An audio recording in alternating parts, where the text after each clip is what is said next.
नमस्कार, स्वागत आहे तुमचे आमच्या चॅनेलमध्ये। आवाज महामुंबईचा, शोध बातमीचा, कौल मनाचा। चला तर मग आमचे चॅनेल शेअर करा, लाईक करा आणि सबस्क्राइब करा। धन्यवाद। तहसील कार्यालयातून शेतकऱ्यांना दिलेल्या नोटीस रद्द करण्यासाठी शेतकऱ्यांची तहसील कार्यालयावर धडक। तहसीलदारांची नोटीस रद्द केल्याचे लेखी स्वरूपात दिले पत्र। कोणतीही जमीन लागोपाठची 2 वर्ष लागवडीस न आणता पडीत राहिलेली आहे असे दिसून आले तर ती जमीन शासन जमा होईल अशा प्रकारच्या नोटिसा उरण तहसील कार्यालयाकडून तालुक्यातील शेतकऱ्यांना देण्यात आल्या। त्या नोटिसांना MMRDA KSE नवनगर विरोधी शेतकरी समितीने कडाडून विरोध दर्शवत उरण तहसील कार्यालयावर धडक देऊन सदर नोटिसा संदर्भात उरणच्या तहसीलदारांना जाब विचारले, तसेच दिलेल्या नोटिशी रद्द करण्याची मागणी केली। यावेळी तहसीलदार डॉक्टर उद्धव कदम यांनी त्वरित सदर नोटिसा रद्द केल्याचे लेखी स्वरूपात पत्र शेतकरी संघर्ष समितीला दिले आहे।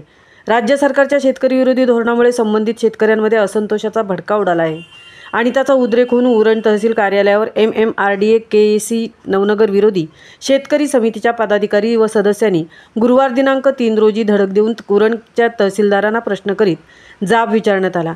यावेळी शिवसेनेचे तालुका प्रमुख संतोष ठाकूर, सामाजिक कार्यकर्ते सुधाकर पाटील, BN डाकी, मनसेचे तालुका अध्यक्ष ॲडव्होकेट सत्यवान भगत, रुपेश पाटील व इतर पदाधिकारी यांनी राज्य सरकारचे प्रतिनिधित्व करणाऱ्या तहसीलदारांना शेतकऱ्यांचे म्हणणे समजावून सांगितले।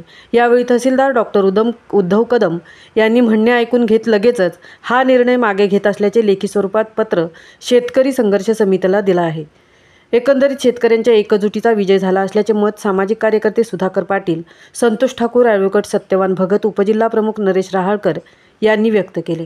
यावेळी MMRDA KSE नवनगर विरोधी शेतकरी समितीच्या वतीने सरचिटणीस रुपेश पाटील, काँग्रेस तालुका अध्यक्ष विनोद म्हात्रे, काँग्रेस जिल्हा सरचिटणीस महेंद्र ठाकूर, चंद्रशेखर ठाकूर, संतोष ठाकूर, सुरेश पाटील, चिरनेर सरपंच भास्कर मोकल, BN डाकी, कैलास म्हात्रे, गोरख ठाकूर, रमाकांत पाटील, लवेश पाटील आदी शेतकरी उपस्थित होते।